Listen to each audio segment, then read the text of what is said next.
మన జీతంలో ప్రతి నెల కట్టయ్యే పిఎఫ్ డబ్బులు ఖచ్చితంగా మనకే సొంతమని, అది సరిగ్గా మన పేరు మీద ఉన్న ఒక బ్యాంకు ఖాతా లాంటిది అని మనం అనుకుంటాం కదా. అంటే భవిష్యత్తు కోసం దాచుకున్న సురక్షితమైన పెట్టెలాగా. అవును. సాధారణంగా ఉద్యోగులందరూ అలానే బాధిస్తారు. అది చాలా సహజం.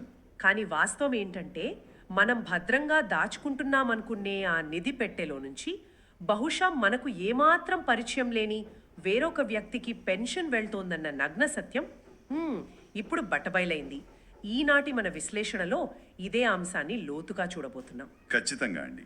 ఎందుకంటే జూలై 30, 2026న ఉద్యోగుల భవిష్య నిధి సంస్థ, అదేనండి మన ఈపీఎఫ్ఓ, వాళ్ళ సీఈఓ చేసిన ప్రకటనలు నిజంగానే ఒక ప్రకంపన సృష్టించాయి. అవును, రమేష్ కృష్ణమూర్తి గారు చాలా స్పష్టంగా చెప్పారు. ఇక మీదట ఎవరికి అధిక పెన్షన్ ఇచ్చేది లేదని ఆయన, అంటే ముఖం మీదే చెప్పేశారు ఒక రకంగా. నిజమే. ఒకవైపు చూస్తే ఏమో లక్షలాది మంది గిగ్ కార్మికులను కొత్తగా సిస్టంలోకి తీసుకొస్తున్నామని చెబుతున్నారు. మరోవైపు ఉన్న వాళ్ళకి ఎక్కువ పెన్షన్ ఇవ్వడానికి నిధులు లేవంటున్నారు. అసలు మన చుట్టూ అల్లబడిన ఈ సామాజిక భద్రతా వలయంలో ఏం జరుగుతోంది అన్నది మన శ్రోతలకు సులభంగా అర్థమయ్యేలా విడమర్చి చెప్పడమే మన లక్ష్యం. ఈ కొత్త సామాజిక భద్రతా స్మృతి వల్ల మన పిఎఫ్ ఖాతాలపై పడే ప్రభావం ఏమిటి అనేది మనం చూడాలి. తప్పకుండా. ఈ మొత్తం వ్యవహారం వెనుక దశాబ్దాల నాటి ఆర్థిక సూత్రాలు, అలాగే మారుతున్న ఆధునిక ఉపాధి మార్గాలు, అంటే గిగ్ ఎకానమీ లాంటివి రెండు ముడిపడి ఉన్నాయి. అయితే ముందుగా ఈ కొత్త ఈపీఎఫ్ స్కీమ్ 2026 గురించే మాట్లాడుకుందాం. ఎందుకంటే ఏదైనా ఒక కొత్త చట్టం లేదా స్కీమ్ వచ్చిందంటే ఆ పాతదంతా చెరిగిపోయి రాత్రికి రాత్రే కొత్త నిబంధనలు వస్తాయనే భయం ఉంటుంది కదా. అవునవును. కార్మిక సంఘాలు కూడా ప్రధానంగా అదే ఆందోళన వ్యక్తం చేస్తున్నాయి. మరి ఈ కొత్త స్కీమ్లో అసలు పాత విధానం ఎంతవరకు ఉంది, అందులో జరిగిన మార్పులేంటి? ఇక్కడే సిఇఓ గారు చాలా స్పష్టంగా నొక్కి చెప్పిన విషయం మనం గమనించాలి. ఏంటంటే ఈ స్కీమ్ 2026 అనేది కొత్త ప్రయోగం ఏమీ కాదు. ఇది కేవలం పాత దాని కొనసాగింపు మాత్రమే. అంటే 1952లో ప్రారంభమైన ఆ పాత ఈపీఎస్ స్కీమ్ రూల్స్ ఏమీ మారలేదా? లేదండి, మూల నిబంధనలను ఏ మాత్రం మార్చలేదు.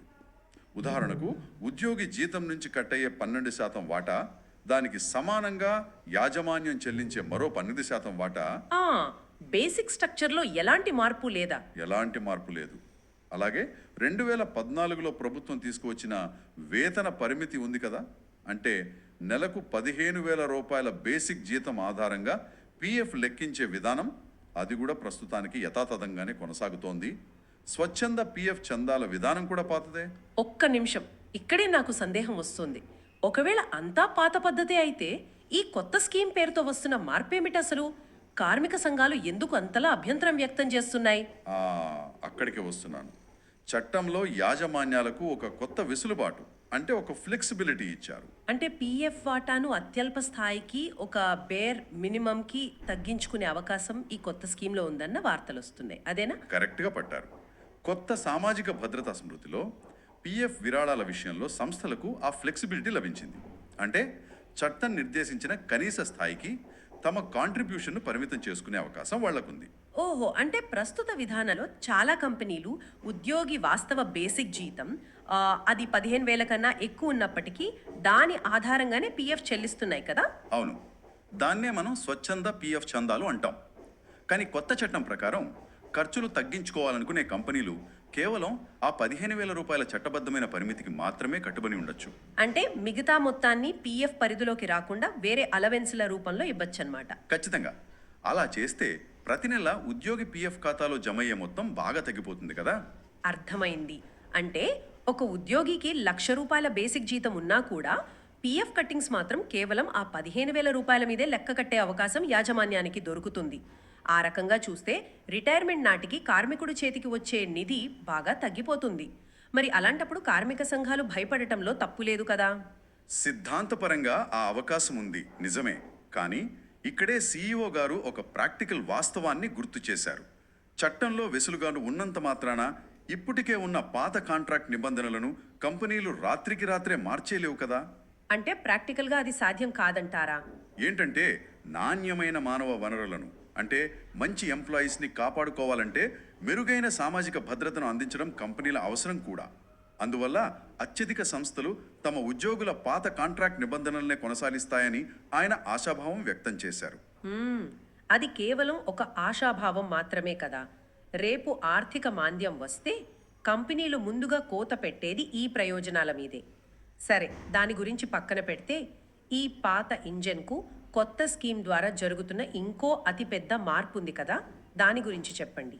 అవును, ముఖ్యంగా వేతనం అంటే వేజ్ అనే పదానికి ఈ కొత్త సామాజిక భద్రతా స్మృతి ఒక ఏకీకృత నిర్వచనం ఇచ్చింది. అది చాలా కీలకమైన మార్పు. అవును, నేను దీన్ని ఎలా చూస్తున్నానంటే ఇది ఒక 70 ఏళ్ల పాత యంత్రానికి కొత్త ఆపరేటింగ్ సిస్టమ్ అప్డేట్ ఇచ్చినట్లుంది. ఇంజిన్ పాతదే అయినా కొత్తగా గిగ్ కార్మికులను కూడా తనలో కలుపుకోగలుగుతోంది. బాగా చెప్పారు. ఆ అప్డేట్ సామాజిక భద్రతా చరిత్రలోనే చాలా పెద్ద అడుగు.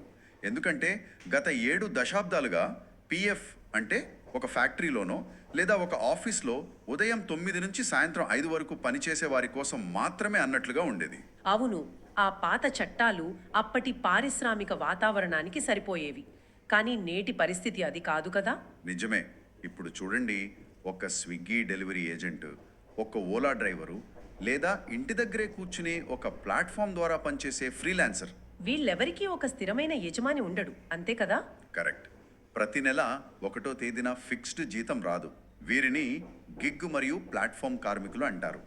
అసలు పాత చట్టంలో వీరికి చోటే లేదు. వాళ్ళకి బేసిక్ పే, డిఏ, హెచ్ఆర్ఏ లాంటి పాత తరహా శాలరీ స్లిప్స్ ఉండవు. ఒకరోజు 1000 రూపాయలు సంపాదిస్తారు, మరో రోజు అసలు రాబడి ఉండదు. మరి ఇలాంటి వారిని ఆ పాత పిఎఫ్ చట్టంలోకి ఎలా తీసుకొస్తున్నారు? అక్కడే కొత్త నిర్వచనం పనిచేస్తుంది. ఒక వ్యక్తికి ఏ రూపంలో డబ్బు చెల్లించినా అందులో కనీసం 50% బేసిక్ వేతనం కిందే పరిగణించాలనే ఒక నిబంధన తీసుకువచ్చారు. ఓహో, అంటే సంపాదనలో సగం బేసిక్ కింద లెక్కేస్తారన్నమాట. అవునండి. దీని ద్వారా అసంఘటిత రంగంలో ఉన్న కోట్లాది మంది గిగ్ కార్మికులకు కూడా సామాజిక భద్రత నిధికి చందా చెల్లించే అర్హత దక్కుతుంది.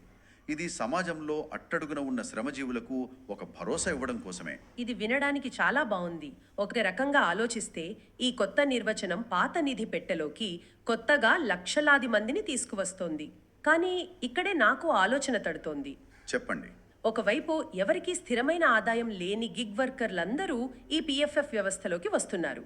రేపు వారు కూడా రిటైర్ అయ్యాక పెన్షన్ ఆశిస్తారు. దానికి కావలసిన నిధుల సమీకరణ జరగాలి. బహుశా ఈ కొత్త భారాన్ని మోయాల్సి వస్తోంది కాబట్టే సిస్టంలో పాతగా ఉన్న వారికి, ముఖ్యంగా ఆ అధిక పెన్షన్ విండోను శాశ్వతంగా మూసివేశారా? చాలా పదునైన విశ్లేషణ. ఈ నిబంధనల్లోని వెసులుబాటు అలాగే నిధులపై ఉన్న పరిమితుల గురించి మాట్లాడుకున్నాం కాబట్టి ఇది నేరుగా సీఈఓ చేసిన అత్యంత సంచలనాత్మకమైన వ్యాఖ్యకు దారితీస్తుంది. అదే, అధిక పెన్షన్ విండోను మళ్లీ తెరవకపోవడం కదా. అవును, సీఈఓ గారు చాలా తెగేసి చెప్పారు. ఆ విండోను మళ్లీ తెరిచే ఆలోచన లేదని. ఇప్పటికే దాదాపు 4.4 లక్షల డిమాండ్ లెటర్లను ఈపీఎఫ్ఓ జారీ చేసింది. ఆ ప్రక్రియ ఇక ముగిసినట్లే. సరే, దీన్ని కాస్త వివరంగా విశ్లేషిద్దాం. ఒక్క నిమిషం. ఈ డబ్బులన్నీ ఉద్యోగులు దాచుకున్నవే కదా. వాళ్ళు 30 ఏళ్ల పాటు కష్టపడి పనిచేసి తమ జీతం నుంచి ప్రతి నెల పిఎఫ్కు డబ్బు కట్టారు. ప్రభుత్వం ఏమీ తన ఖజానా నుంచి సొంతంగా వాళ్ళకి డబ్బులు పంచిపెట్టడం లేదు. అలాంటప్పుడు ఉద్యోగులు తమకు ఎక్కువ పెన్షన్ కావాలని అడిగితే ఇవ్వడానికి సమస్య ఏమిటి? వాళ్ళ డబ్బు వాళ్ళకే ఇవ్వమంటున్నారు కదా. చాలా మందికి ఇదే అతిపెద్ద సందేహం. మనం పిఎఫ్ని ఒక సేవింగ్స్ అకౌంట్ లాగా భావిస్తాం.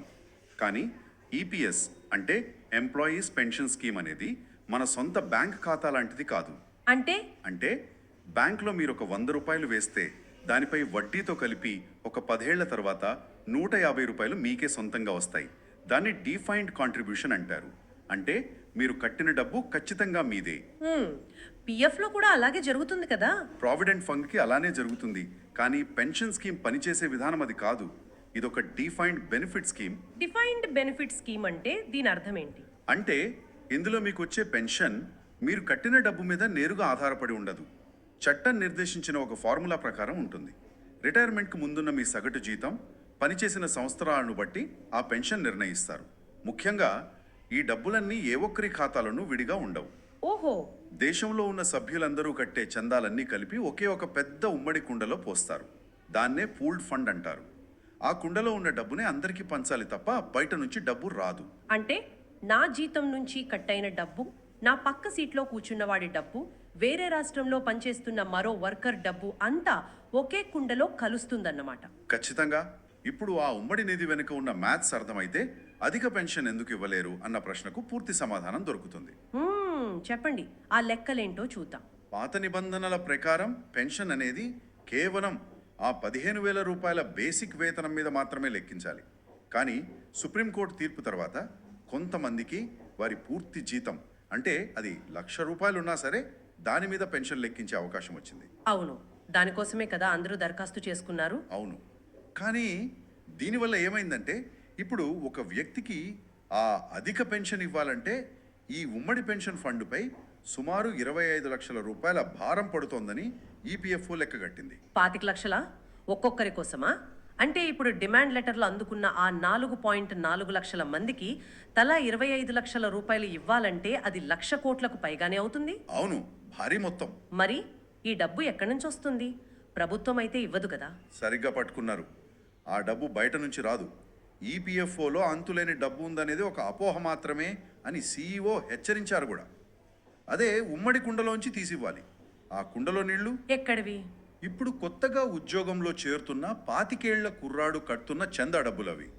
బాబోయ్, దీనంతటి అర్థం ఏమిటంటే ఆ ఉమ్మడి కుండలో ఉన్న నీటిని కొద్దిమంది అత్యధిక జీతాలు తీసుకునే వారి కోసం పైపులు పెట్టి లాగేస్తుంటే ఆ కుండ అడుగున ఉన్న నీరు వేగంగా ఖాళీ అయిపోతుంది. ఇదొక పేకనేడ లాంటిది కదా. ఖచ్చితంగా. అడుగున పునాదికున్న పేక ముక్కలను లాగేసి పైన అందమైన గోపురం కట్టాలని చూస్తే ఆఖరికి ఆ పునాది కూలిపోయి మొత్తం పేక మేడ కుప్పకూలిపోతుంది కదా. అవునండి, ఆ పేక మేడ కూలిపోకూడదనే ఉద్దేశంతోనే ఆ కఠినమైన నిర్ణయం తీసుకున్నారు. ఇప్పుడు కేవలం కొద్ది మందికి అధిక పెన్షన్ ఇవ్వడం కోసం ఆ నిధిని ఖాళీ చేస్తే భవిష్యత్తులో పదవి విరమణ చేసే ప్రస్తుత సభ్యుల పరిస్థితి ఏమిటి అని ఆయన ప్రశ్నించారు.